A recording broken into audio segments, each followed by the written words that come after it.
às 10 horas e vai até mais ou menos umas 11h30. E geralmente eu falo um pouquinho mais, então até umas 11h40 e pouquinho, assim. Mas fica o meu convite para vocês. Obrigada pelo convite. Feliz. Ele é com você a palavra. Vocês conseguem me escutar bem? Sim, Eu não sei se é que eu tô pelo Chrome aqui, né, online, aí eu não sei se o aplicativo é mais fácil, mas vamos indo aqui, qualquer coisa vocês vão falando, a gente vai parando. tá Deixa eu ver se eu bom. consigo compartilhar com você a tela aqui. E verdade, o nosso desafio hoje é por mais Mateus, capítulo 3 e capítulo 4. Vocês conseguem ver bem aqui? Apareceu aí o compartilhamento? Sim.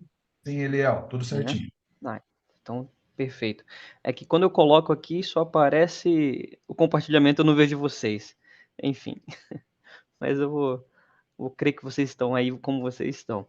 Vamos relembrar um pouquinho sobre Mateus. Já entramos ali, já começamos a falar sobre o nascimento de Cristo, Jesus histórico. E a partir do capítulo 3 de Mateus, nós vamos também estar juntando informações de outros livros, dos outros evangelhos, tanto Marcos, Lucas também, eles trazem um pouco sobre a temática de hoje, que é sobre a preparação e o ministério de Jesus. Só para a gente se ambientar em relação a isso, né, o nosso estudo é onde nós estamos ali, né? Estamos falando da Ásia, né, onde Cristo nasceu, então, de maneira mais precisa, aqui no Oriente Médio. Então, Jesus, que quer ou que não, é asiático também, né? Então, nascido ali na região da Galileia. E essa região, creio que vocês tiveram um tempinho aí para já ouviram falar sobre isso. A região da Galileia, essa que está destacada aqui no lado, creio que é o lado esquerdo de vocês, ela é uma região que foi muito discriminada pelos, assim, ditos moradores da Judéia. Por quê? Nesse mapa mais completo, à direita, vocês conseguem ter uma noção ali de onde está localizada a Judéia, que é na parte mais ao sul. Você tem ali a Samaria, ali um pouco mais ao norte da Judéia. E não sei se aqui tem, não sei se aparece para vocês algum indicador aí na tela, uma setinha. Eu não Sim, sei Eliel, uma como que setinha verde. Sim. aparece, né? Ah, então perfeito. Então vocês têm aqui toda essa região aqui da Judéia, que abrange aqui a Samaria, e nós temos mais ao norte aqui a Galileia. Jesus ele nasce em Belém, mas ele passa a sua vida e ele vem morar ali em Nazaré. É tanto que ele é conhecido como o Nazareno. E em alguns outros também, né, o chamam de o Galileu. E não havia como vir algo bom da Galileia, por quê? Porque a Galileia ela sofria muita influência tanto aqui dos povos ao norte, principalmente da Filístia, né? Os filisteus aqui, eles tinham uma grande influência na região da Judéia, perdão, da Galileia, e eles eram considerados como sendo pagãos, de certo modo, pelos judeus. Então você tinha essa discriminação. Então, os moradores aqui da Judéia, em especial os próximos a Jerusalém, tinham uma rixa muito grande com Samaria, que por sua vez tinham uma rixa maior ainda com os galileus. Então, Judéia e Galiléia era um ambiente totalmente ali de rixas. Jesus nasce naquele período em que eles não se davam bem. É tanto que, uma situação mais na frente, na história de Cristo, eles passam pela própria Samaria, que fazia parte da Judéia, e numa das vilas da Samaria, os discípulos chegam para ele e falam: Senhor, essa vila ela não te recebeu. O senhor não quer que a gente ore para o senhor derramar fogo e queimar essa vila? Então, dentro da Judéia já havia essa rixa, né, religiosa, política, e a Galileia também sofria com isso. Então, Cristo ele vai viver ali praticamente até perto dos 30 anos na Galileia, quando depois ele expande o ministério dele para essa região da Judéia, chega também aí em Decápolis.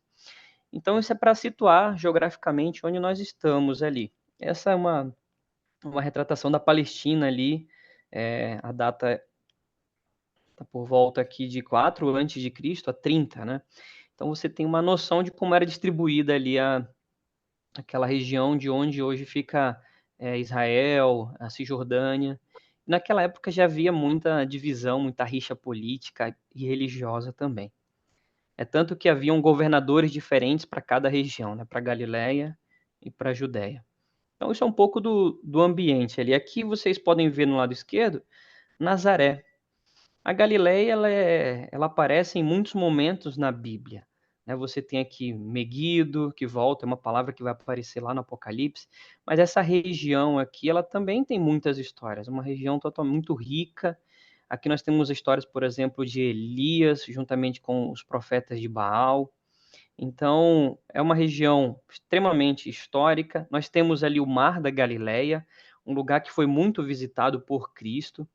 Temos, por exemplo, também Cafarnaum. São cidades em que Cristo dedicou a maior parte do seu ministério. Mesmo ele sendo galileu, ele também teve um ministério na Judéia, mas ele também trabalhou muito aqui na Galileia, né? Cafarnaum, Caná, por exemplo. Caná é onde Cristo vai fazer o seu primeiro milagre. Então isso é para nós situarmos um pouquinho ali. O Mar da Galileia, nós ouvimos falar muito sobre esse mar. Então, depois a gente vai comentar mais sobre esses aspectos. Então, situados ali com a região, nós podemos avançar um pouquinho para o que fala nosso livro de hoje, nosso capítulo de estudo. Nós temos ali como estudo hoje capítulo 3 e 4 de Mateus. Se você puder abrir sua Bíblia ou pesquisar aí na internet também, Mateus capítulo 3, o verso 1. Se alguém se sentir à vontade para ler, poderia ler para a gente, Mateus 3, 1.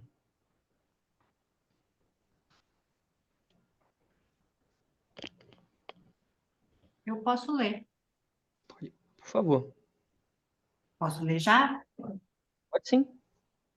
Naqueles dias apareceu João Batista pregando no deserto da Judéia e dizia: Ok. Então, o nosso personagem aqui de estudo e as suas implicações para a nossa vida espiritual também começam com João. Na verdade, né, aqui em Mateus está escrito João Batista, né, mas o nome dele era apenas João. O Batista, como algumas traduções colocam, era devido a uma ação que ele praticava, que nós vamos falar um pouquinho mais na frente, que é o batismo. Mas João, ele vai nascer aqui ali naquela região, ele é primo de segundo grau de Jesus, conhecido ali, nós creio que depois a gente pode rever um pouco sobre isso, mas ele começa o seu ministério ali naquela região que é chamado de o deserto da Judéia. E aqui tem ao lado uma imagem do deserto da Judéia, então é um lugar extremamente inóspito, mas você consegue ter uma noção aqui nesse mapa. Você tem aqui a Judéia, você tem uma cordilheira aqui, você tem o deserto da Judéia, você tem algumas cidades aqui ao redor dessa região do Mar Morto, temos Jericó, temos uma outra cadeia de montanhas aqui também, e entre o Mar Morto e o Mar da Galileia, nós temos aqui o Rio Jordão. Então, João Batista, ele vai aparecer, como diz a Bíblia aqui, né? Ele aparece no deserto da Judéia pregando. E o que vocês lembram, né, sobre João Batista? Quem que pode me ajudar aí com essas informações agora? Eu gosto de ouvir vocês. Que informações vocês têm em mente de quem era o João Batista? Além das que eu já dei, né? Quem pode me ajudar aí com essas informações? O que você já ouviu, já assistiu a algum lugar que falava sobre João Batista? O que vem à sua mente com relação a João Batista? Ele que falava que da vinda do Messias. A vinda do Messias. Isso mesmo. O que mais? O que mais? Gafanhoto. Gafanhotos. Parece, soa até, né, João Batista. A gente, né, ele batizou Jesus, né? Geralmente são algumas características que nós colocamos para João. Mas João é um milagre, né? João é fruto de um milagre. E se você olhar um pouco na história, tanto o seu pai Zacarias quanto a sua mãe Isabel, eles não tinham filhos e já estavam velhos, idosos, não conseguiam ter filhos, e foi por meio do anúncio do anjo Gabriel, o mesmo anjo que vai ali e anuncia o nascimento de Cristo, é o que vai e anuncia também o nascimento de João. Então, João é uma pessoa extremamente abençoada, vou colocar assim, né? Imagina você ter um filho fruto de um milagre. Esse foi João. Imagina como foi a vida de João, a infância de João. A sua mãe dizendo: olha, filho, você foi um milagre. Seu pai, né, estava velho, eu já tinha passado da menopausa, sem condições de engravidar, e você nasceu. Você foi a nossa alegria, você é o nosso milagre. E Imagina ela, João viver. Pode falar. deixa eu te dizer, tem aquela história linda, né, que o pai dele ficou sem falar porque não aceitou registrar ele como Isso. João. Você pode contar essa É, história?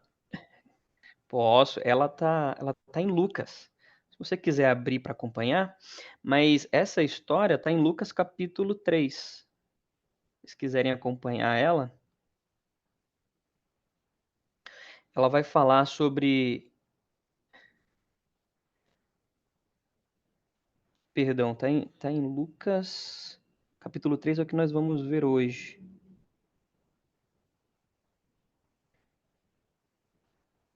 Lucas 1, né? Lucas 1, isso mesmo, eu estou voltando aqui. É isso mesmo, Lucas capítulo 1.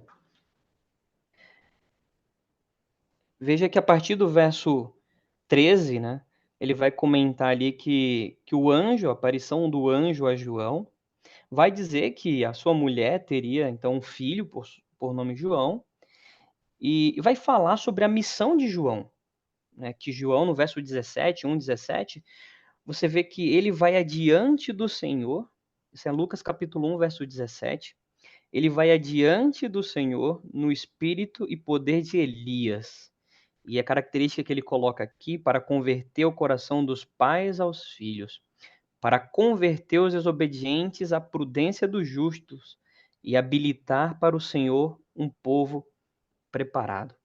Então, era uma missão incrível. João, ele nasce com uma missão, ele nasce com um propósito de vida, fruto de um milagre. E aqui, Zacarias duvida disso. A partir do verso 18, Zacarias vai duvidar, e aí o anjo Gabriel fala: olha, você duvidou, vou te dar uma prova disso. Você vai ficar mudo até o dia em que essas coisas vão se realizar. Então, a partir daquele momento, quando Zacarias sai ali do santuário, ele sai mudo, as pessoas não entendem, ele só consegue escrever. A sua mulher engravida. Um ano depois que o bebê nasce, que vão dar o nome para o menino, todo mundo querendo saber o nome, Zacarias então escreve o nome, João. E aí é quando ele torna a falar. Então, durante esse tempo todo, ele ficou mudo ali e ele viu acontecer.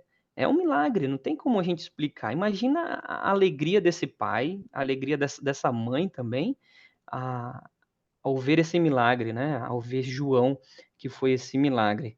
Então, João, com certeza, ele foi uma criança que teve uma infância muito abençoada, não porque ele foi é, anunciado pelo anjo, né? Mas por toda a alegria que ele trouxe à família, por toda a felicidade, o próprio nome João, né? Que é Johannes, o Senhor foi gentil, o Senhor foi misericordioso.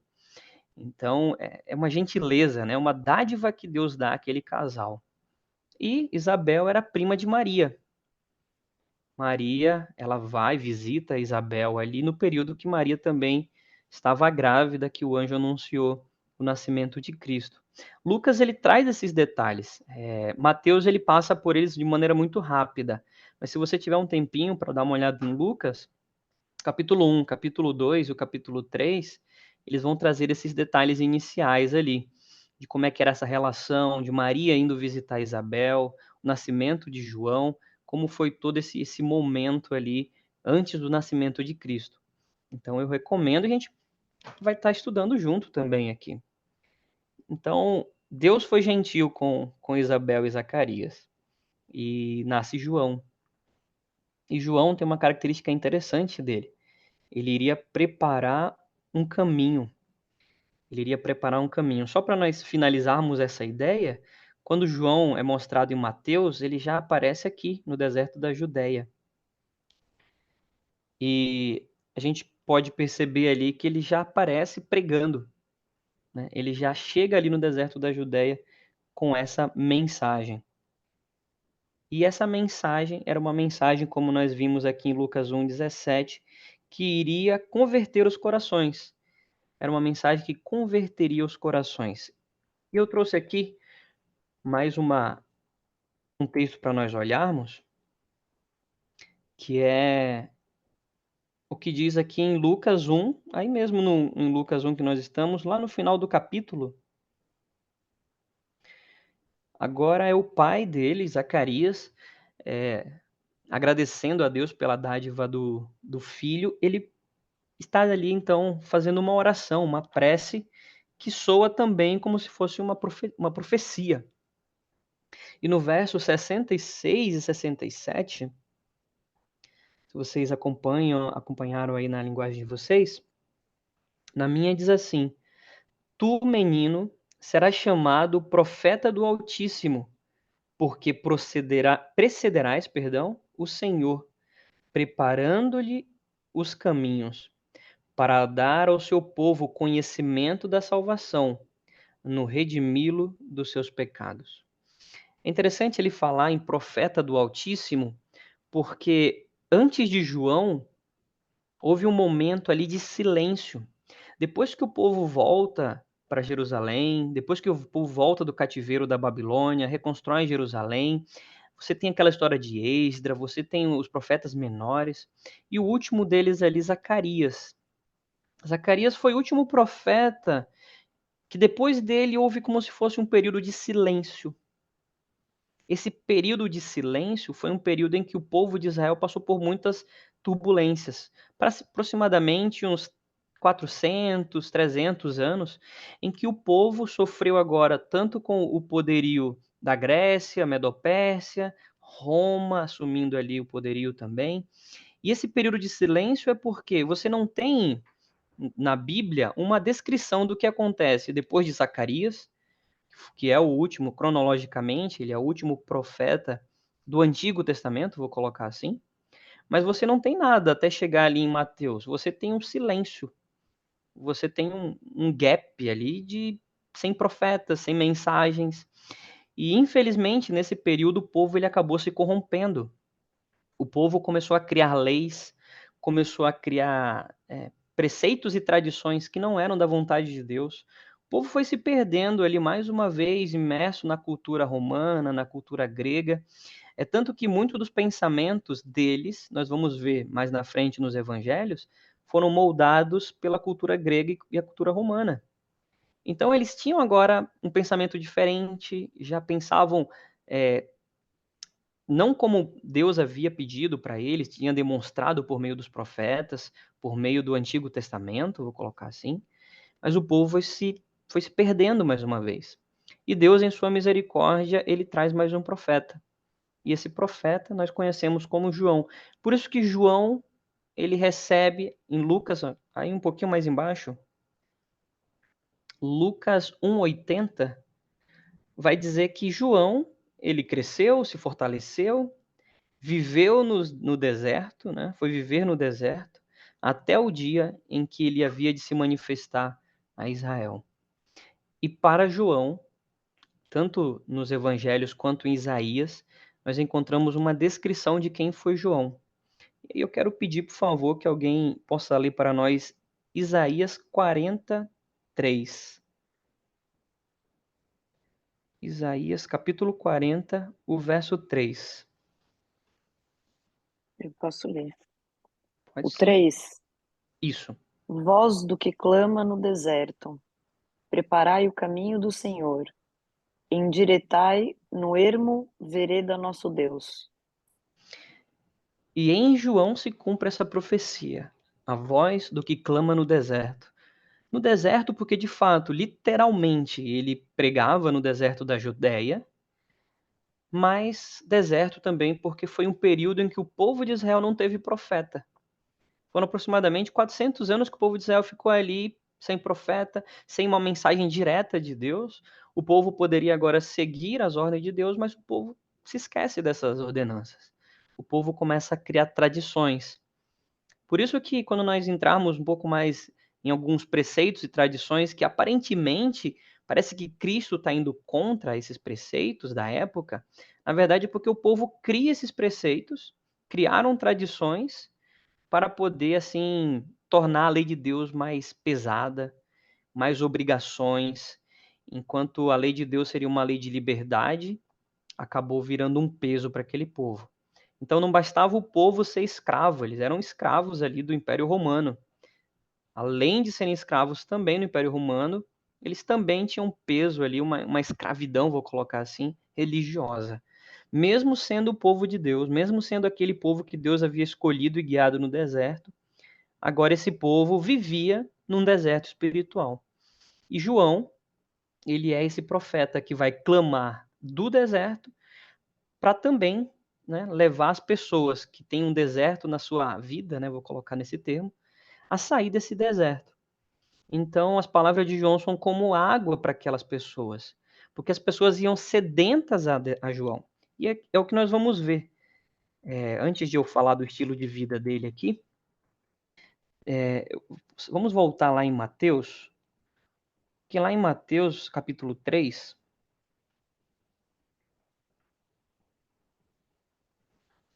ele vai mostrar a mensagem de João. Nós vamos viajar um pouquinho, né? Vamos folhear um pouco entre Mateus, Lucas e Marcos, que vão trazer um pouco dessa mensagem de João. Mateus capítulo 3, no verso 2, nós encontramos aqui a mensagem dele. Vai dizer que ele tinha uma mensagem que ele pregava ali, uma mensagem bem simples. Arrependei-vos, porque está próximo o reino dos céus. Não era... Hoje nós buscamos palavras, né, para explicar tantas coisas, mas a mensagem dele era bem direta, olha, arrependei-vos, porque está próximo o reino dos céus. Jesus está voltando, Jesus está chegando, era mais clara essa mensagem dele. Hoje nós temos uma outra mensagem, que Jesus está voltando. Mas João pregava assim. E no verso 3, Mateus se refere a João dizendo, olha, esse João é o mesmo que foi falado por Isaías, a voz que clama no deserto. Aquele que foi endireitar o caminho para a vinda do Senhor. E esse era João. João era alguém simples. O estilo de vida de João era um estilo de vida totalmente simples. A partir do verso 4, aí em Mateus 3, a roupa dele não era nenhuma roupa de marca, não tinha nenhum patrocínio. Era uma veste de couro de camelo, cintos de couro. A alimentação dele, né, a expressão aqui que aparece na Bíblia fala gafanhotos e mel silvestre. Mas essas expressões, gafanhoto, por exemplo, é a mesma que é utilizada lá no Oriente para alfarroba. Eu trouxe aqui um exemplo de uma alfarroba. E a alfarroba ela é conhecida ali na região do Oriente Médio como sendo a árvore do gafanhoto. Então, o próprio nome no original para gafanhoto, em hebraico, quanto para alfarrobeira, elas são praticamente os mesmos nomes ali. Então, tem algumas diferenças, mas ele comia isso, era a alimentação dele. Hoje a gente produz chocolate, né, com alfarroba. Eu só conheço essa aplicação. Se você conhece outra aplicação, eu conheço essa. Não sei se tem alguma outra, mas era o alimento de João. O alimento do deserto. O que você vai encontrar no deserto? Né? É um alimento simples, era um veste simples, mas no verso 5, diz assim, Mateus 3:5, então saíam a ter com ele Jerusalém, toda a Judéia e toda a circunvizinhança do Jordão. Às vezes a gente se impressiona, por exemplo, né? Eu tenho vontade de conhecer muitos influenciadores digitais, tenho vontade em conhecer alguns nomes aí das finanças, alguns professores da minha área também, eu tenho algumas curiosidades e poder conhecer, conversar com eles. Mas será que a gente se sentiria atraído a conhecer alguém como João? Já parou para pensar? Será que, olhando para essa descrição, né? Essa aqui é uma ilustração de João, né, com as suas roupas. Será que a gente se sentiria atraído de ir para um lugar deserto, ouvir essa pessoa falar? Então, isso é um retrato de como estava a situação espiritual do povo. Eles estavam sedentos mesmo. O povo havia sofrido nas mãos dos seus líderes, das suas lideranças, que se diziam seguidoras de Deus. Mas agora João, de maneira simples, com uma mensagem simples, a João se dirige então toda a Judéia, diz aqui, né? Toda a Judéia, toda a circunvizinhança, toda Jerusalém se dirige a João. Então, que mensagem, né? Que mensagem era essa, né? E nós vimos a mensagem: se arrependam, porque o reino de Deus está próximo. Era uma mensagem convidando o povo ao arrependimento. Entre as pessoas a quem João convidou ao arrependimento e que chegou a ir visitar a sua mensagem ali, que chegou a visitar João, passou por aquele deserto, foi Herodes Antipas. Aqui você tem uma descrição, todos esses nomes de Herodes aqui, com exceção de Aristóbulo, ele aparece na Bíblia, todos eles aparecem, né, são mencionados na Bíblia. Mas esse foi o Herodes, o governante ali, a quem João falou diretamente, porque ele se relacionava com Herodias, que era, na verdade, esposa do irmão dele. Então, João era alguém que via o mal, via o pecado do povo, via o erro da nação, e ele não ficava calado. Ele falou: nossa, vocês precisam se arrepender, vocês precisam buscar esse arrependimento. Por quê? Porque o reino de Deus está próximo. E eu quero ler com você lá em Lucas. Lucas, vá lá comigo em Lucas, capítulo 3. Pessoal, agora eu dar uma pausa, né, para respirar. Perguntas, tudo bem até aqui? Dúvidas? Esse é o momento. Tá dando para entender? Tô falando muito rápido? Como é que tá? Aceito um feedback de vocês. Não, tá ótimo. Eu Tá fiquei só bom? pensando que hoje, se a gente tivesse um João Batista, ia ser louco, né? A gente falar, ó, aquele louco. Aquele Imagina no louco. deserto. É Mas verdade. fora, ele era, acho que a Bíblia, quando, quer dizer, eu acho não, tenho certeza, quando a Bíblia enfatiza, né, algum detalhe de vestimenta, até para contextualizar o quanto ele estava à margem, assim, do padrão da época, né, e igual você falou, Eliel, assim, e as pessoas estavam tão sedentas, que as pessoas ouviam nele, mesmo com toda a aparência, mesmo com toda a simplicidade, mesmo indo contra os valores daquela época, as palavras dele eram palavras fortes, de autoridade, né? Sim. No capítulo 4, a minha ideia era tentar chegar no capítulo 4, mas o capítulo 4 ele traz um pouco essa ideia do deserto. O que que o deserto faz na nossa vida e como que o deserto nos transforma. Quem sabe no capítulo 4 a gente pode estar estudando isso com mais calma, porque o deserto foi esse mecanismo de transformação. A palavra deserto, ela significa, no original deles, né, a palavra significa midbar. E esse midbar significa na palavra, ou seja, deserto para eles, na tradução, seria na palavra. Então, o que significa essa tradução, esse midbar? É que o deserto é o lugar em que você tem mais familiaridade e você consegue com mais tranquilidade ouvir a palavra. Seria essa expressão. Palavra de quem, no caso? para João, como nós lemos lá em Lucas, ele crescia em sabedoria e ele se preparou no deserto. Cristo é enviado depois para o deserto. O povo hebreu, quando sai ali do Egito, quando acontece o êxodo deles, eles vão também para o deserto. Então, o deserto ele tem um papel importante na vida do cristão e na vida daquele que deseja seguir a Cristo, porque é uma expressão, no caso da vida de João, algo literal, mas é uma expressão que é utilizada para mostrar que nós precisamos ter também um momento, um lugar, uma oportunidade para estar no deserto, porque estando no deserto, ouvimos com mais clareza a palavra de Deus. Ouvimos com mais, nós conseguimos nos comunicar melhor com Deus. E o deserto, ele implica em limitações, quer seja naquilo que comemos, quer seja na forma de nós nos vestirmos, nos portarmos. Então, o deserto traz mudanças. Essas mudanças depois a gente pode estar comentando mais na frente, lá em Mateus capítulo 4. Mas o deserto é importante, ele tem uma importância. E João aprende no deserto isso e ele agora prega sobre isso. Ele fala isso, é a voz que clama no deserto. Ou seja, ele vai falar agora e as pessoas vão, de fato, serem saciadas com a palavra dele. Entre elas, né, a quem essa palavra chegou é Herodes Antipas, mais na frente é o próprio Herodes que manda prender João, e infelizmente João chega a falecer ali na mão de Herodes. Mas isso é um assunto para um outro momento.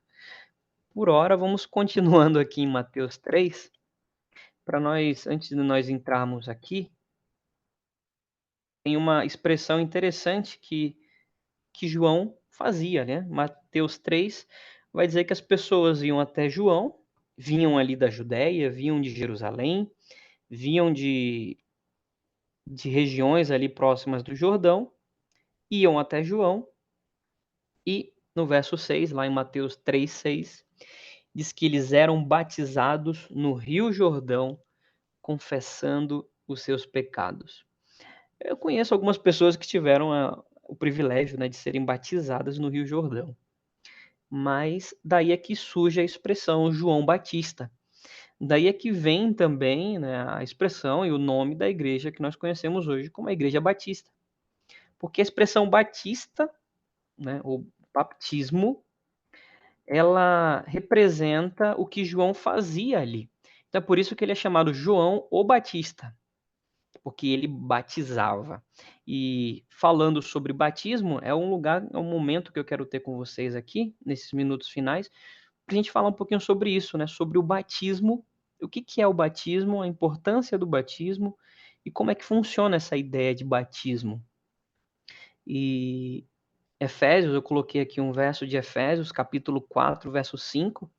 Paulo, escrevendo à igreja em Éfeso, diz, olha, há um só Senhor, uma só fé, um só batismo. Mas como assim ele é um só batismo? E aí nós vamos à origem da palavra. Batismo, a mesma palavra que aparece aqui em Mateus, é baptizo, que significa propriamente, né, submergir, imergir, literalmente mergulhar, implica em uma imersão, né, o contrário, né, ao contrário, em contraste, seria a aspersão. Então, o batismo bíblico, o batismo que é apresentado na Bíblia, o batismo que João realizava na água, em especial no Rio Jordão, é um batismo de imersão.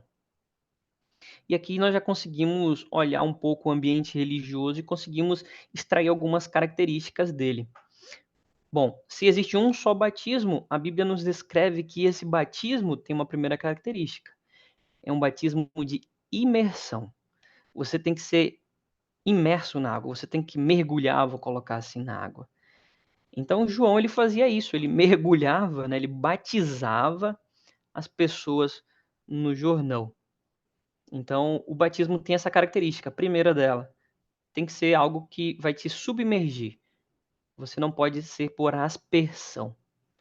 Então, e também a aspersão geralmente são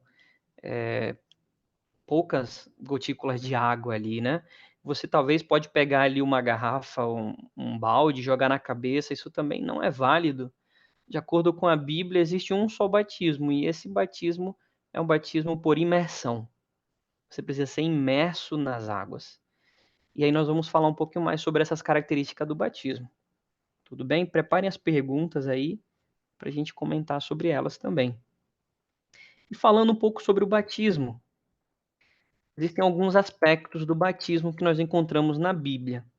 Tanto ali em Marcos e Mateus, que estão diretamente relacionados com a experiência de João, quanto em Atos, que mostra ali o exemplo de Pedro, discípulo de Cristo, e ali João Batista, né, o profeta do Altíssimo, a voz que clama no deserto. E o batismo ele tem 3 aspectos. Primeiro, as pessoas precisam crer nas boas novas que ouviram. Então, Atos 2:41 fala sobre isso. Eu vou lendo aqui para vocês. Vocês podem anotar e depois vai estar disponível também a gravação para relembrar.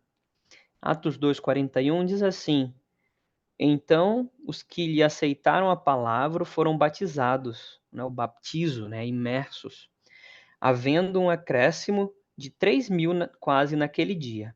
Então os que aceitaram a palavra, em algumas mensagens, algumas outras traduções, diz aqueles que acreditaram, aqueles que creram na mensagem de Pedro, foram batizados. Então a primeira parte é crer nas boas novas. E quais são essas boas novas? João falava sobre o reino de Deus. Ele fala assim, olha, o reino de Deus está próximo. O reino de Deus já está às portas. Então essa é a boa nova. É isso que nós cremos. Cremos que em breve o reino de Deus virá. Cremos que em breve esse Cristo histórico, né, real, voltará. É isso que nós cremos. Que em breve ele virá e colocará e nos levará para esse novo reino que ele vai preparar. Essas são as boas novas. E tem muitas outras boas novas que nós vamos ver ao longo do nosso estudo e já aprendemos algumas ao longo dos estudos anteriores. Um outro aspecto do batismo é o confessar. Então não só basta apenas crer. Por quê? Porque crer em Cristo, Satanás também crê. E ele às vezes crê mais do que nós. Mas tem um outro aspecto, confessar. Marcos, capítulo 1, verso 5, o seu contexto ali é o contexto de João Batista ali. E olha só o que nos diz no capítulo 1, verso 5. Saíam a ter com ele toda a província da Judéia, todos os habitantes de Jerusalém, e, confessando seus pecados, eram batizados por ele no Rio Jordão. Não é que João iria perdoar os pecados deles, né? Mas eles reconheciam ali os seus pecados. Eles apresentavam ali naquele momento os seus pecados. É Paulo que vai nos descrever lá em Timóteo que entre Deus e os homens existe apenas um mediador, que é Jesus Cristo. Então é Cristo quem media por nós. Ele é o nosso mediador. Quando eu confesso os meus pecados, eu não confesso ao pastor, ao bispo, ao padre. Não, eu devo apresentá-los a Cristo e dizer, Senhor, olha, eu fiz isso. É tanto que eu quero ler, me veio à mente um verso com vocês, que está lá em 1 João, capítulo 1, verso 9. 1 João, lá no finzinho da Bíblia, capítulo 1, verso 9, ele nos fala da seguinte maneira: se confessarmos os nossos pecados, ele, aqui ele está se referindo a Cristo, ele, Cristo, é fiel e justo para nos perdoar os pecados e nos purificar de toda injustiça. Não só basta apenas eu crer nessa boa nova de que Jesus ele quer me perdoar, preciso confessar.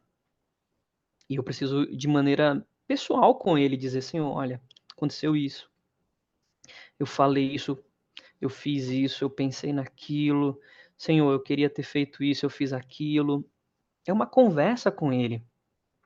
A Bíblia nos convida para ter esse relacionamento. E quando nós confessamos nossos pecados, ele é fiel, né? Ou seja, ele nos perdoa e ele nos purifica da injustiça. Então, isso é uma boa nova que nós encontramos. E, não menos importante, o arrependimento. Eu coloquei aqui Mateus 3,11, mas eu quero ler com você Lucas 3, porque aqui em Lucas 3, ele também menciona essa situação, só que aqui João vai descrever melhor o que é esse arrependimento. E eu gostei da forma como ele explica aqui. Lucas 3,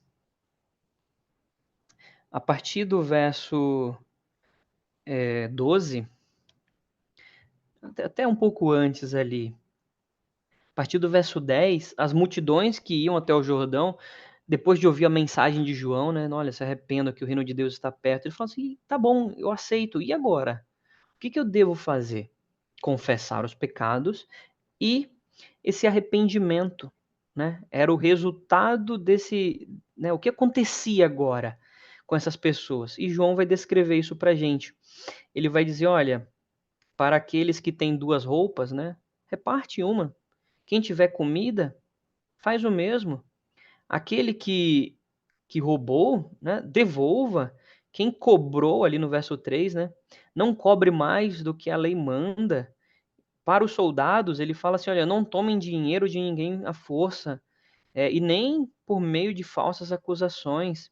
Se contentem com o seu salário. Então, tudo aquilo que João vai descrever ali são atitudes novas da pessoa. Ela confessa o seu erro, fala, Senhor, realmente eu roubei. Então agora o que ela faz? Ela não vai roubar mais.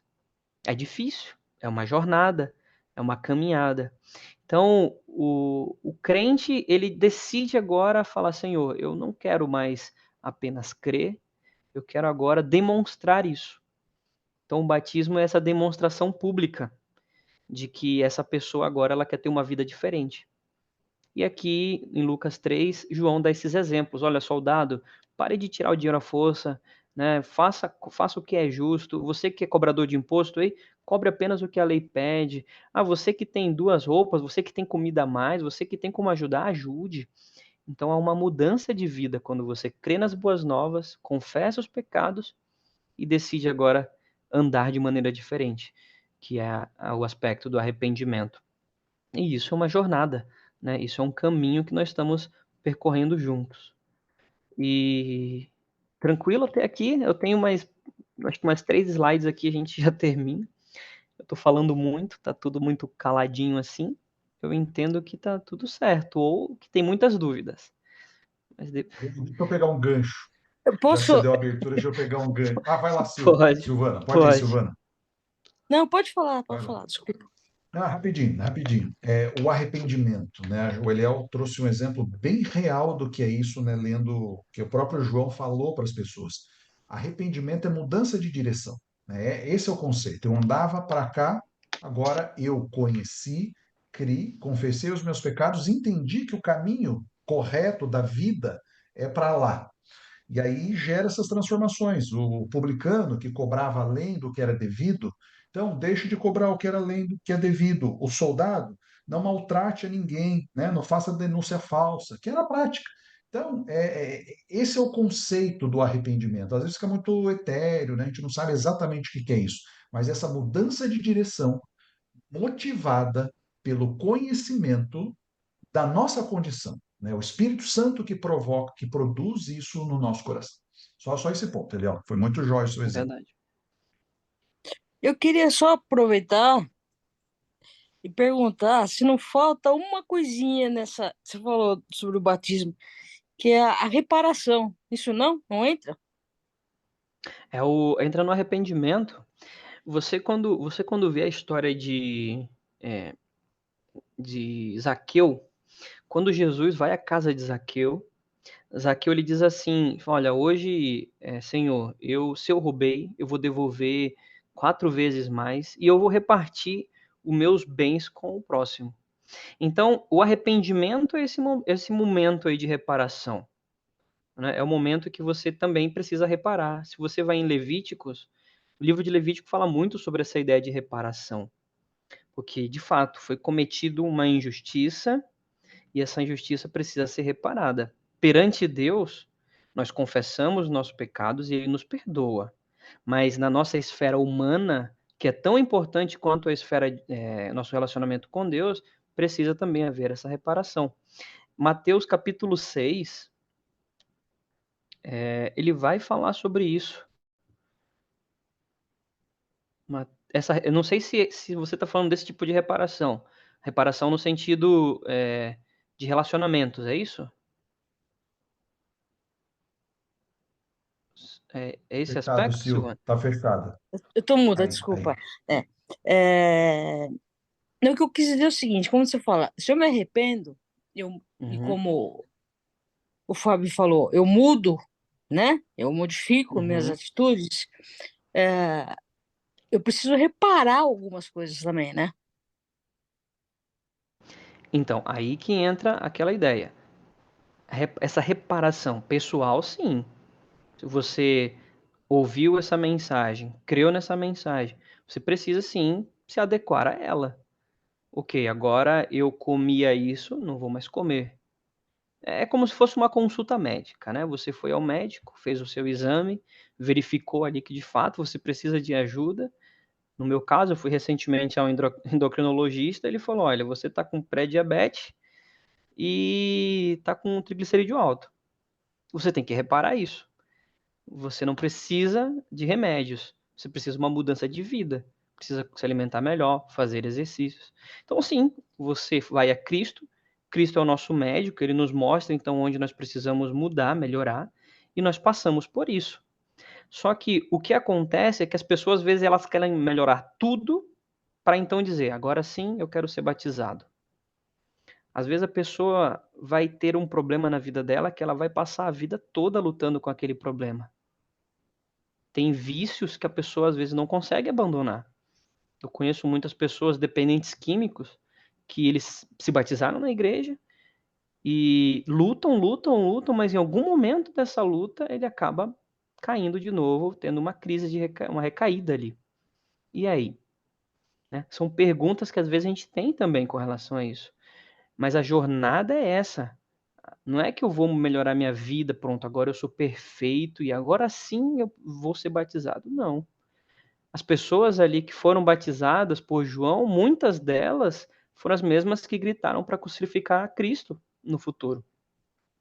Então, o que acontece é que o batismo é uma demonstração pública que você crê nessa mensagem, que você aceita essas boas novas e que você decide viver uma nova vida.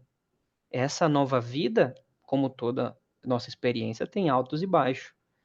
Então, essa reparação é sim no sentido pessoal, de eu buscar melhorar, pode ser nossos desejos, vontades, erros, enfim, tanto no sentido também da nossa esfera de relacionamento.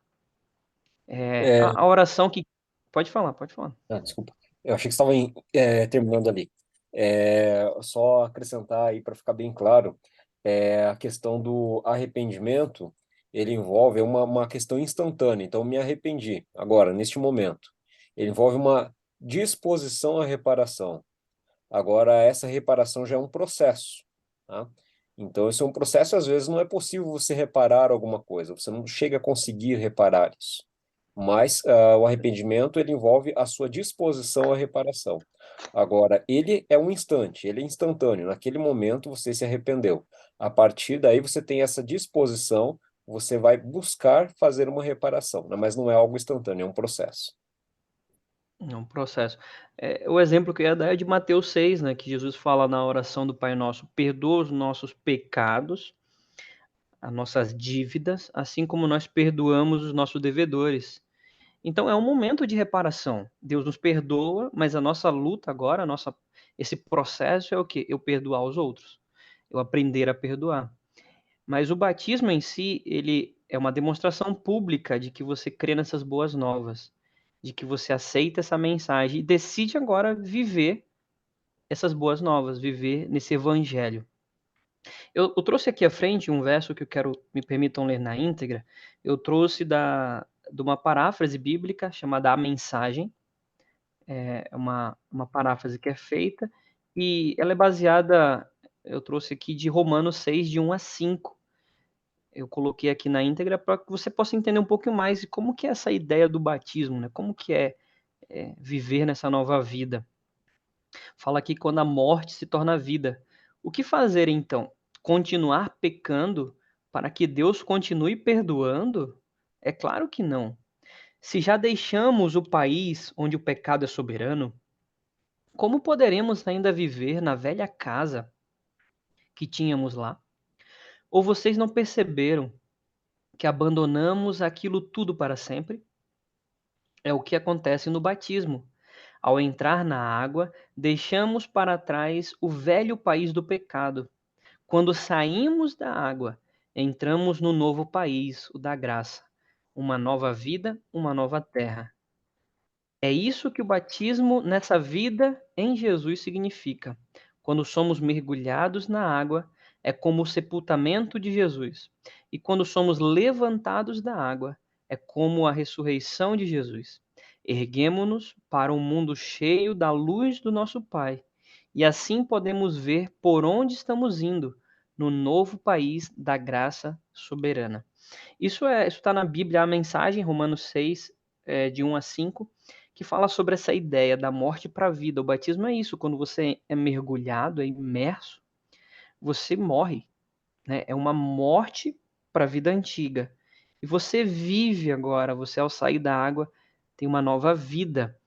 Mas essa nova vida, ela é uma constante luta, é uma vida, né, com seus altos e baixos, com o seu crescimento, com a sua evolução. Você tem ali a sua infância, você tem os momentos que você vai crescer, você tem uma fase adulta, você tem uma fase mais experiente dessa vida. Então, assim é quando nós nos batizamos. Nós nascemos para uma nova vida em Jesus. Vamos continuar pecando? É como começa o verso. Você vai continuar pecando para que Deus continue ainda te perdoando? Então é aí que entra aquela ideia da reparação. Claro que não. Eu vou mudar dessa vida, eu vou buscar uma nova vida. Eu quero viver diferente. E é interessante como essa linguagem, né, ela faz uma aplicação. Olha, você vivia numa casa velha, você vivia num país de pecado. E agora você está no novo país, que ele chama de o país da graça. Agora você está no país da graça, você está numa nova casa. Então, nessa nova casa que você tem, você vai cuidar dessa nova casa. Você vai manter essa nova casa limpa. Você vai cuidar desse novo ambiente, dessa sua nova vida. Então, o batismo ele tem esse aspecto, né, de uma vida velha para uma nova vida. Então, era isso o convite que João fazia. João chegava para aquelas pessoas no Jordão e falava: olha, mudem de vida. Comecem a pensar sobre o que vocês estão fazendo, confessem os seus pecados e busquem um novo caminho, escolham uma direção melhor. Por quê? Porque o reino de Deus, né, está perto. Era o convite que João fazia às margens do Jordão. E é isso que a Bíblia fala, né? É uma mudança de vida, é uma mudança de hábitos.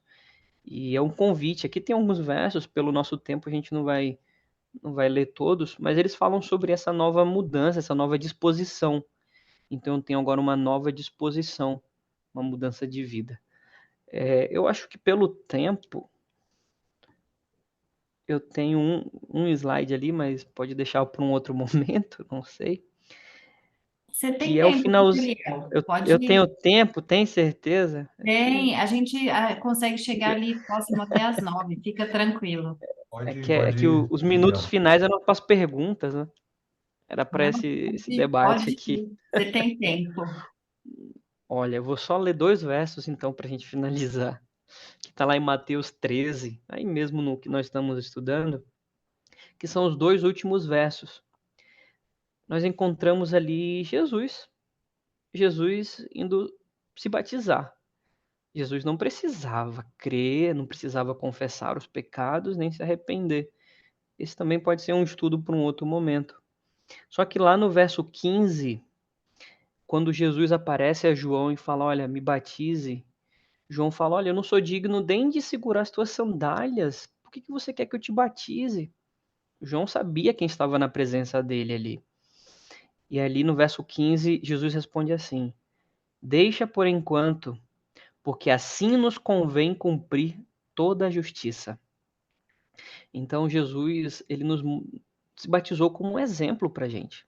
Assim, convém cumprir toda a justiça. Em outras linguagens, tem uma linguagem que eu gosto que diz assim, que a nova tradução na linguagem de hoje diz: porque dessa forma nós faremos tudo o que Deus quer. Então, o batismo é um convite de Deus para nós.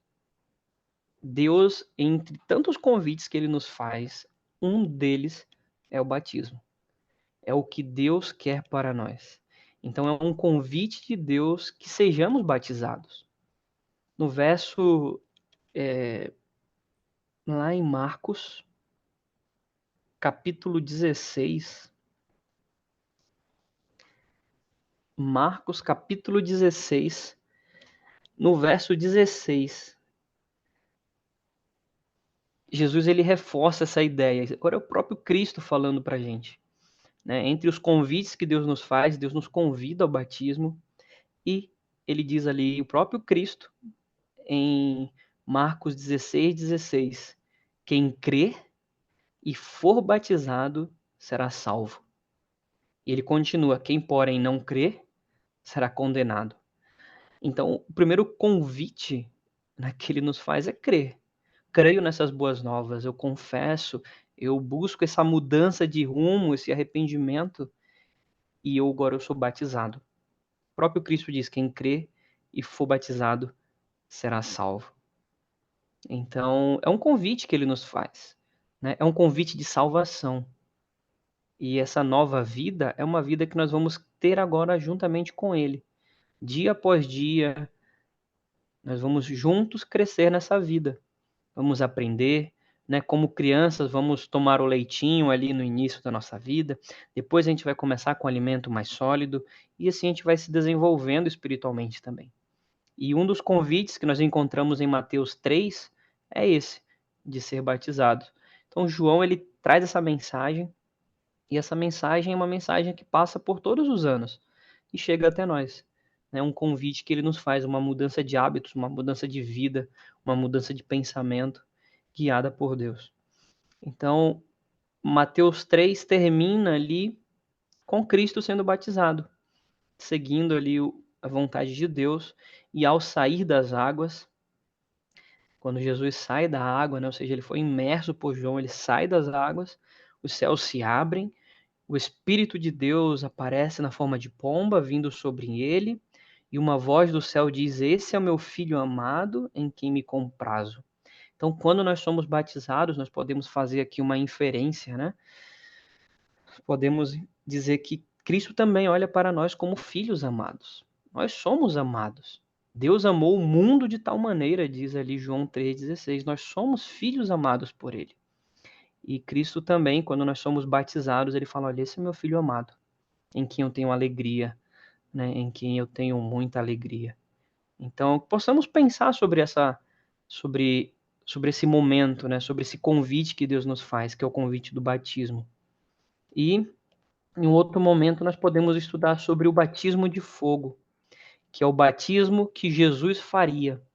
João diz que depois dele viria alguém que faria um batismo não com água, mas um batismo de fogo, um batismo com o Espírito e com o fogo, que pode ser um assunto para um outro estudo, tá bom? E aí nós entraríamos em Mateus 4, mas nova vida é onde eu vou encerrar aqui a minha fala. É o convite que Deus nos faz. Nós somos filhos amados, sim. Ele nos amou de tal maneira. E como filhos, um dos convites que o Pai nos faz é: filho, aceite o batismo também. Se você crê, se você aceita essa mensagem, se você confessou e você quer essa mudança de vida, demonstre isso publicamente. E é o que ele nos convida. E quem sabe possamos amadurecer essa ideia, pensar mais sobre isso também em outros estudos, tá bom? Mas é a mensagem, é uma das mensagens que Mateus capítulo 3 ela deixa clara para a gente. E dali em diante, capítulo 4, Jesus está no deserto, tá bom? E eu quero abrir esses momentos, era como eu tinha comentado, né? Eu quero abrir esses momentos para perguntas. Eu acho que é importante a gente também estar colocando na mesa aqui dúvidas, questionamentos. Eu gosto de ter essa interação com vocês. que vocês acharam? Ah, eu acho que isso aqui eu não concordo, isso aqui eu discordo, isso aqui eu acho que tá errado, isso aqui eu acho que tá certo.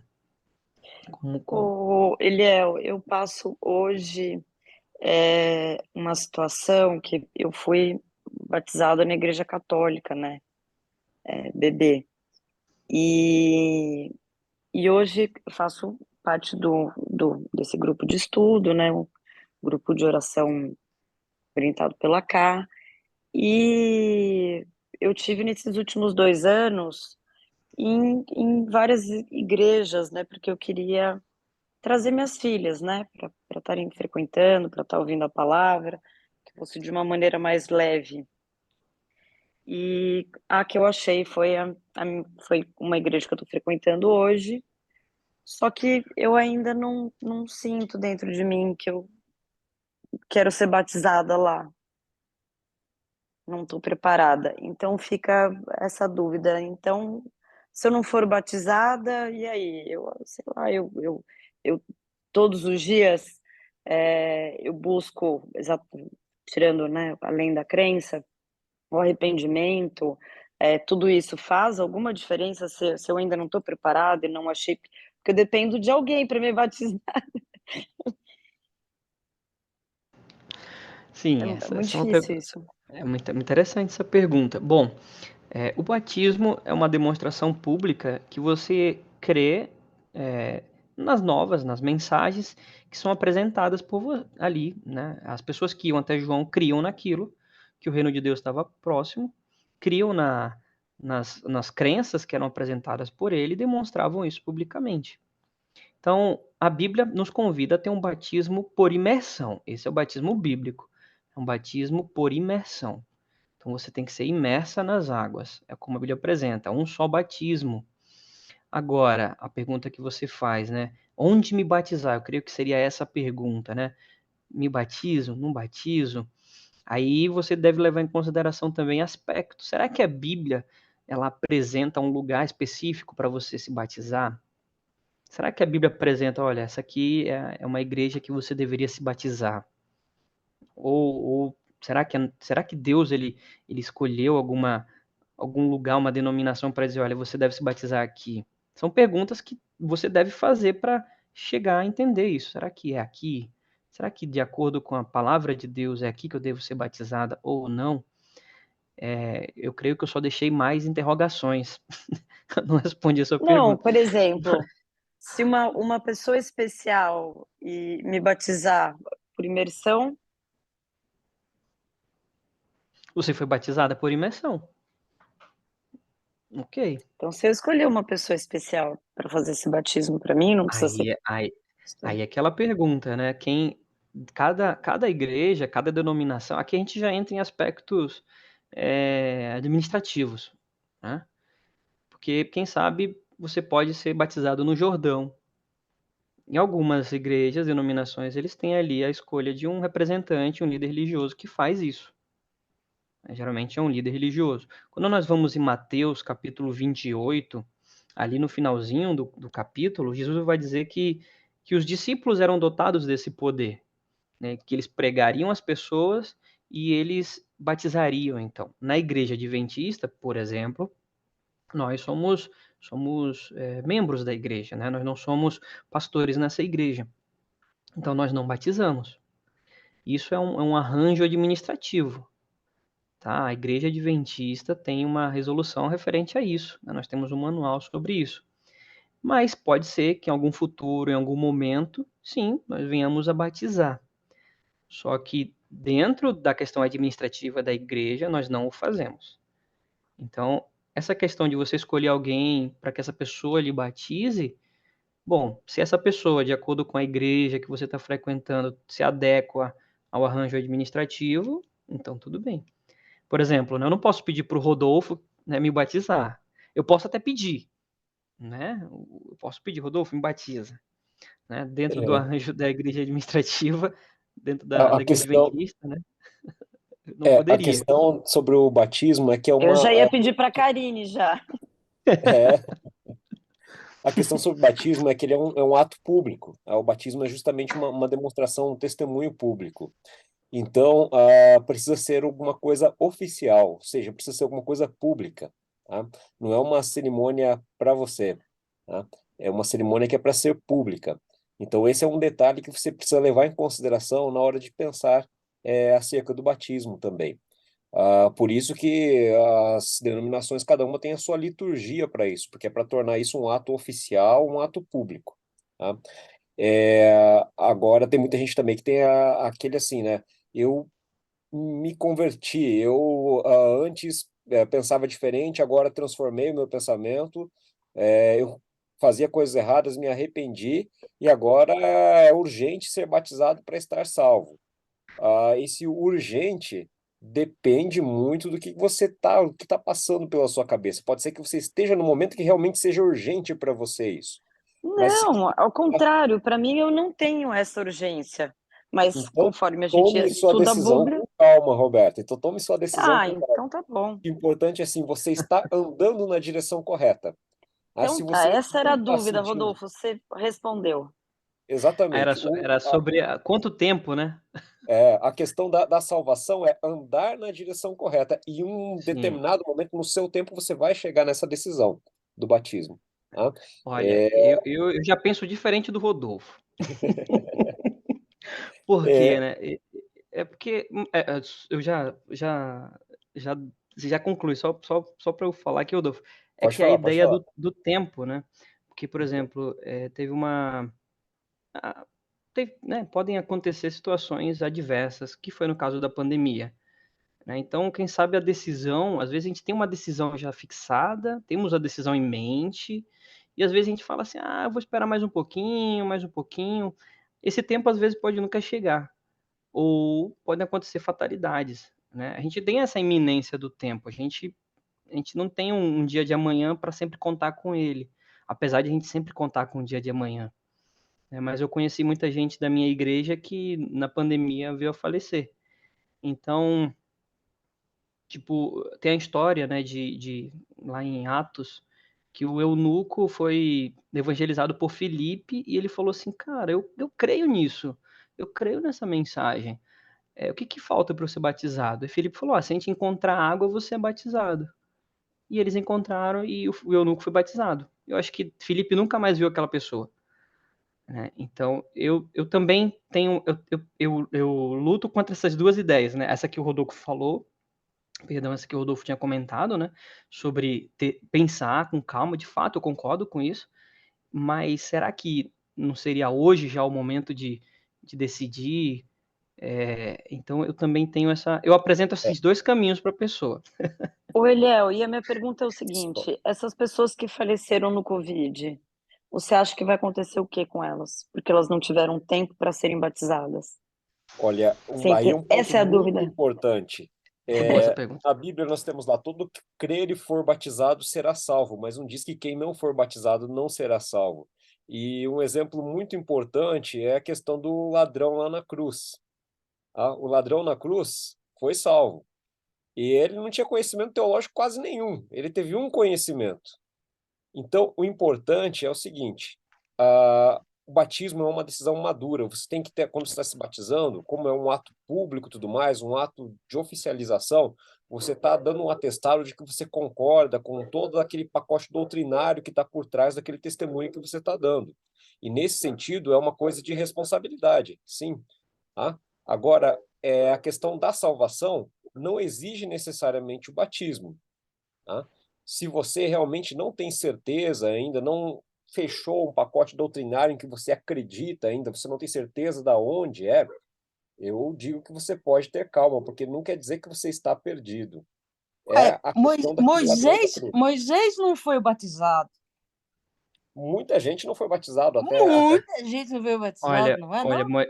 Moisés naquele foi tempo existia batizado, hein? uma aliança especial, né? Naquele tempo. Moisés foi batizado?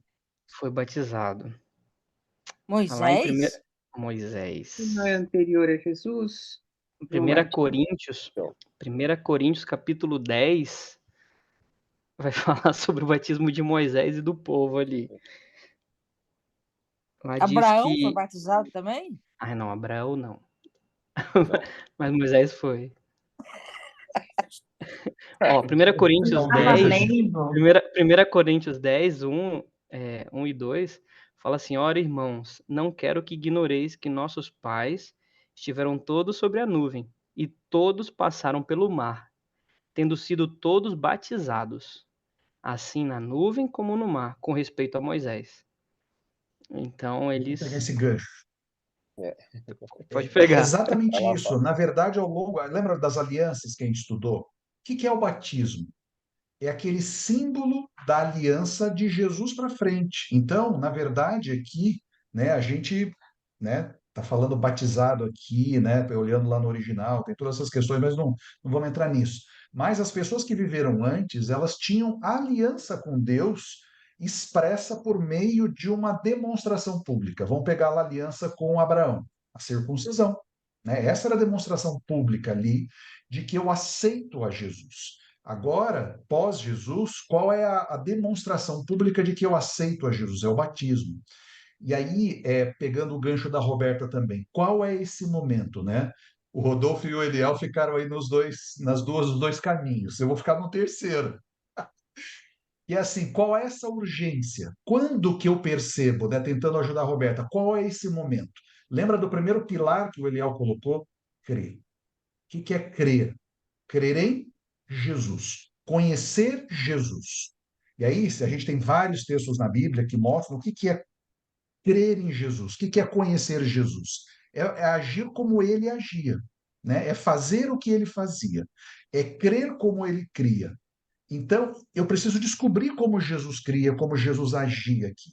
E aí a Bíblia é muito clara dizendo que Jesus ele cumpriu tudo, a lei, os profetas. O que é a lei e os profetas, né? Até na transfiguração, quando aparece Moisés, é a lei, é o símbolo da lei. Quando aparece Elias, é o símbolo dos profetas. O que é a lei e os profetas? A Bíblia. Quantos por cento da Bíblia eu preciso crer e aceitar?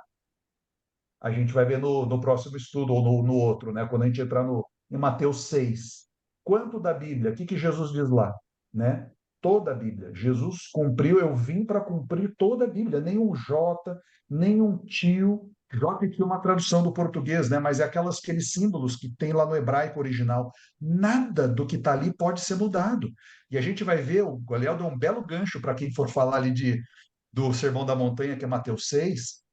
Tinha um monte de tradições ali da liderança. E Jesus vai dizer: que dizem os anciãos? Qual é a tradição oral que vocês ouviram? E aí Jesus vai dizer: eu, porém, vos digo. O que Jesus está fazendo? Está trazendo de volta para a Bíblia. Então, dentro desse crer, Roberto, talvez você não está ainda segura, porque ainda você tem coisas para aprender, para descobrir do que é conhecer a Jesus. E esse conhecer a Jesus é a Bíblia toda. Eu preciso conhecer a Bíblia toda e viver, ou pelo menos, né, ter a disposição de viver de acordo com 100% dela. Não posso pegar um pedaço. Tem muita gente que pega só o Novo Testamento, esquece o Antigo. Tem gente, como os judeus, pegam só o Antigo, esquece o Novo. Então, é esse o processo. Então, qual é o lugar que você deve se batizar? Procura um lugar aonde cumpre 100%, como o próprio Jesus falou, cumpre não, né? Ou tem a disposição, porque nós somos pecadores, né? Mas prega para você 100% do que está aqui, tá? O Então Fábio, esse é o caminho. Diga, Su. Fábio, eu estou com uma coisa na cabeça que eu queria que você clareasse. Jesus falou para a samaritana que ele era a água do Espírito. Eu não estou conseguindo fazer a relação. Se a gente acredita em Jesus como a água que nos traz a vida e a bênção, já não é o suficiente para a gente estar imergido nesse batismo. O ponto do Eliel, né, Suzana? Está Eu, claro na é, Bíblia. Quem crê, e eu acho que o Rodolfo falou, né? O verso é quem crê e for batizado. Lá no caso da samaritana, Jesus, na verdade, se colocou, se apresentou como eu sou a água verdadeira, porque ele estava sentado num poço. A samaritana veio buscar água. Então ele pega uma situação prática real, que ela estava vivendo de sede, né? De buscar água e dizer: olha, você está buscando a água física aqui, mas eu vou te apresentar uma coisa muito melhor, uma coisa que você nunca mais vai ter sede. Eu sou a água. E ela fala: não, mas qual é o templo que eu tenho que adorar? Percebe como ela estava totalmente, né? perdida, mas né, é lá em Jerusalém ou é aqui em Samaria e tal. E Jesus fala: Eu sou a água.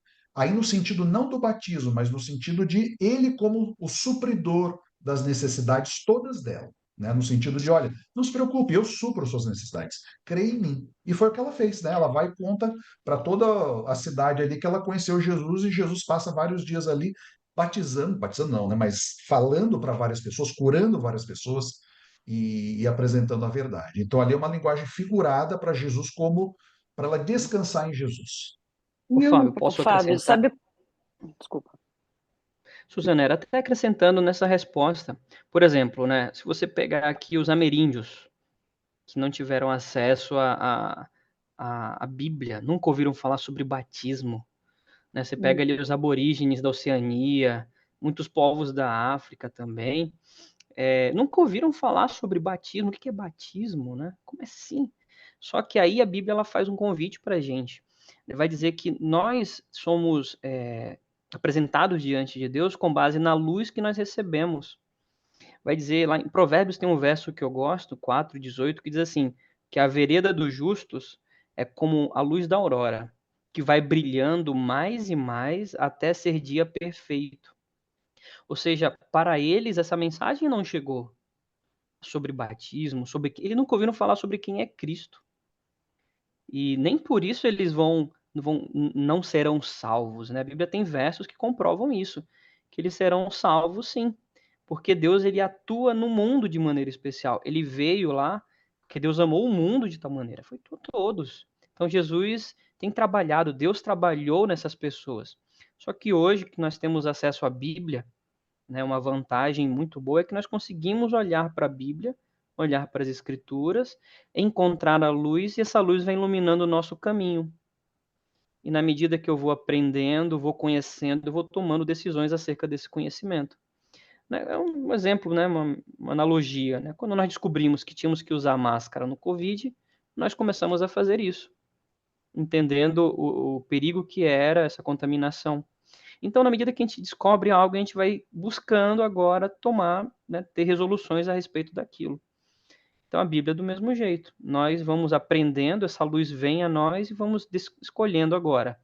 É a lâmpada para os nossos pés, né? Então, nós vamos poder ver os caminhos e escolher ali o caminho que queremos seguir.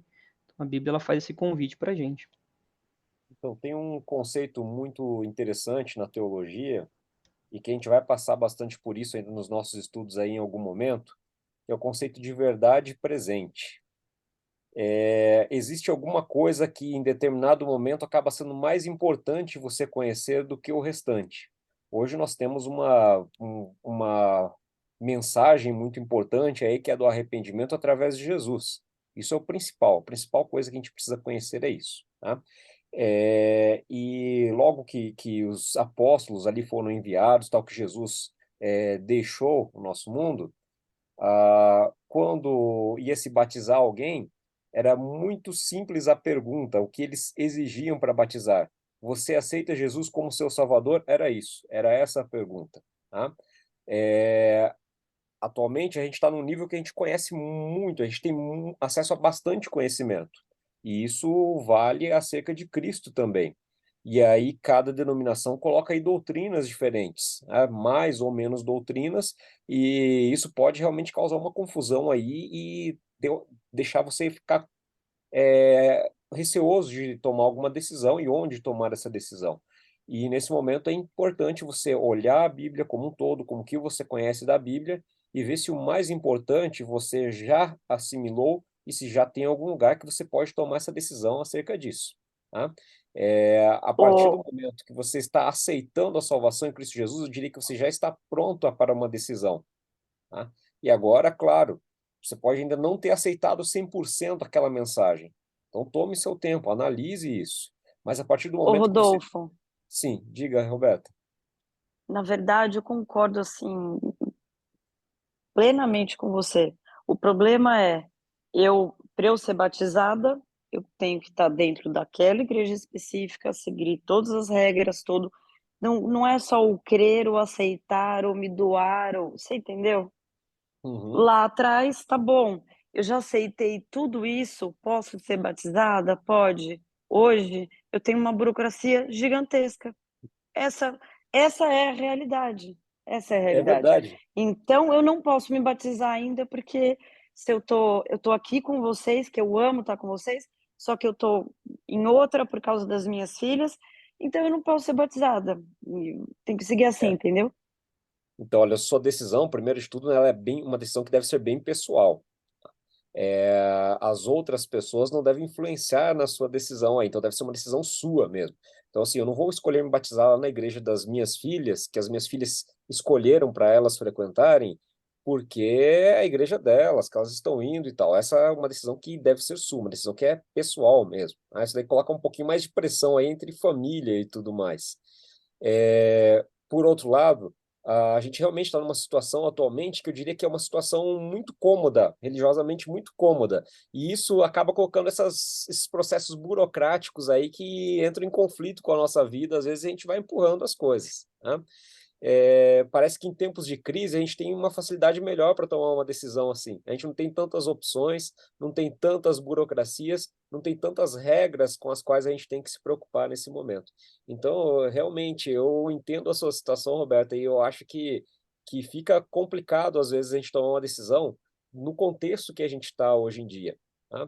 E, assim, enquanto você não sentir que você tem um conhecimento pleno, eu diria que ok aguardar. Agora, a partir do momento que você entende que você tem um conhecimento pleno da mensagem da Bíblia, aí já começa a se tornar urgente, porque é o seu último passo. A última coisa que tem agora é esse passo aí de dar um testemunho público, tá?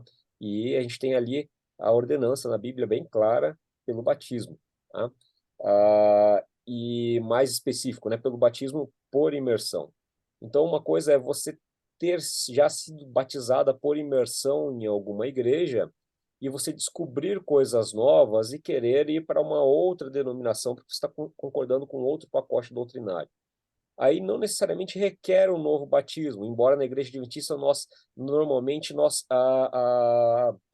encorajamos pessoas a se batizarem novamente porque elas conheceram mais coisas. Mas você pode dar um testemunho de profissão de fé. A maioria das igrejas, das denominações, aceitam isso. Uma vez que você foi batizado por imersão, você já cumpriu o que a Bíblia estava dizendo ali. Você aceitou a Cristo e foi batizado por imersão, tá? Mas realmente é uma decisão que, primeiro de tudo, é uma decisão muito pessoal.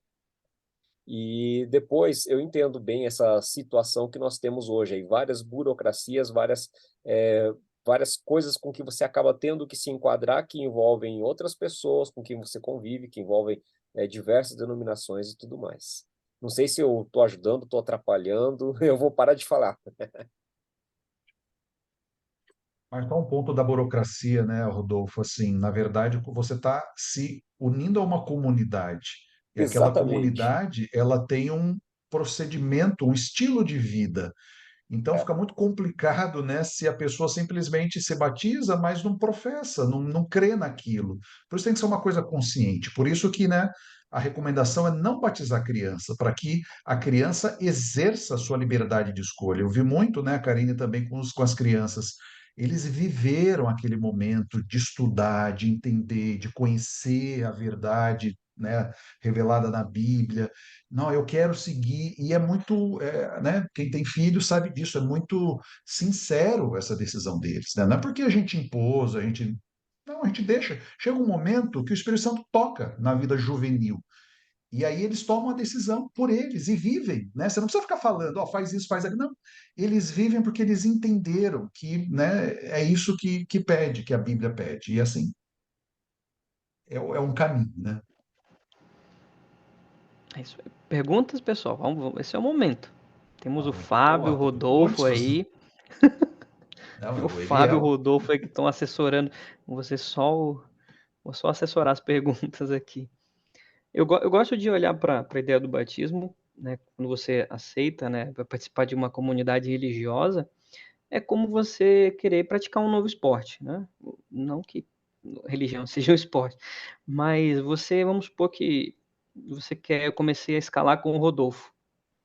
E, nossa, eu comecei ali, não sabia subir direito, ainda não sei, mas você começa a se adequar àquela situação, você compra uma sapatilha, você começa a aprender a fazer um nó, você se adequa àquele esporte ali porque você quer se desenvolver, você quer crescer, você quer ampliar os seus horizontes a respeito daquilo. Então, quando você começa a participar de uma comunidade religiosa, ela também tem algumas recomendações e diretrizes. Paulo, ele deixa muito claro a seguinte frase, né? Tudo me é lícito, mas nem tudo me convém. E quando nós participamos do corpo de Cristo na forma de igreja, Paulo vai falar muito sobre isso nas cartas dele, nós temos também que nos adequar a essa comunidade. Né? Aquele que rouba, que não roube mais.